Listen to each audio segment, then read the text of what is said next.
GMA Kapuso Foundation. Of course, maraming salamat. Bianca, GMA Kapuso Foundation, 20,000 po mula sa ating winning team. And right now, Okay. si Maricar ay nasa waiting area, hindi tayo naririnig. Bianca, it's time for fast money. Alam mo na to. Dali lang. Okay. Madali lang. You got Okay. this. Nakuha nyo nga to. Isipin nyo, halos perfect yung score ninyo. Here we go. 20 seconds on the clock, please. Let's do this!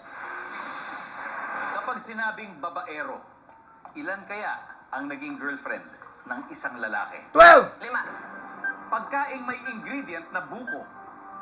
Bukopay! Halo-halo. Mahirap itong ibenta kapag tapos na ang Pasko.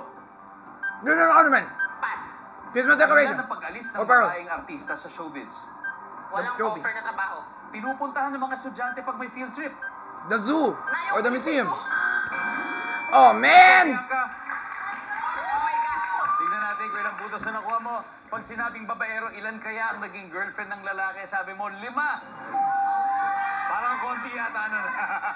Diba? Services. Sabay. Okay. Let's start. Pagkain may ingredient na buko, halo-halo. Services. Are you sure? There's no Uy! Mahirap Told you. ibenta pagtapos ng Pasko. Hindi natin nabalikan. Dahilan ng pag-alis ng babaeng artista sa showbiz dahil syempre wala ng trabaho. Services. Pwede! Yes, may 5 points. Pinupuntahan ng estudyante pag may field trip, ang sabi mo yun na yung Pilipino. Service. Ha? Yun. Wow! How is it? Great!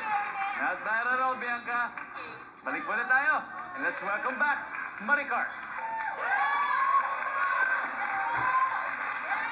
Hi, Maricar. Si Bianca ay nakakuha ng 50 points. So, 150 na lang. We! 150 na lang. Para makuha ang additional 100,000 pesos. Pero kayang-kaya natin yan. Iyakin niya na lang kaya ako. Kayang-kaya mo yan. Kapag hindi ka lang sure, sabihin mo na lang pass. Tapos babalikan natin kung may oras pa. Pag narinig mo ito, nasabi na niyan, iisip tayo ng panibagong sagot. Okay. Alright? At this point, makikita na po ng viewers ang sagot ni Bianca.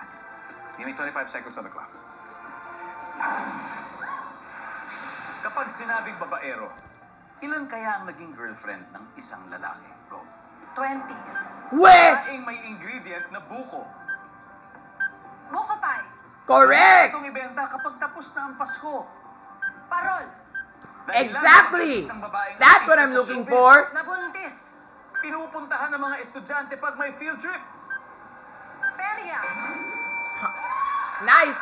Let's But I go, think Maricar. if you want to learn a historical site, try the museum. Sana makuha natin. Sana kayang-kaya yan. Let's go. Kapag sinabing babaero, ilang kaya naging girlfriend? Sabi mo, 20. What the fuck? 20 yung magjowa mo? Meron. Nice! Ang top answer ay 10. Oh, 10! I said 12! What?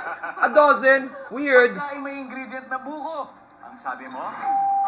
Buko pie, syempre. Services. I love buko pie, but not that high. Buko salad.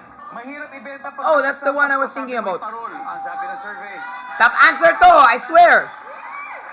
Dahilan ng pag-alis sa babaeng artista sa showbiz, sabi mo dahil na buntis. Services. It can be Top answer. Pinupunta ng estudyante pag may field trip, sabi mo sa perya. to the fair. Survey, ang saya nito. Yan. Ang top answer ay museum.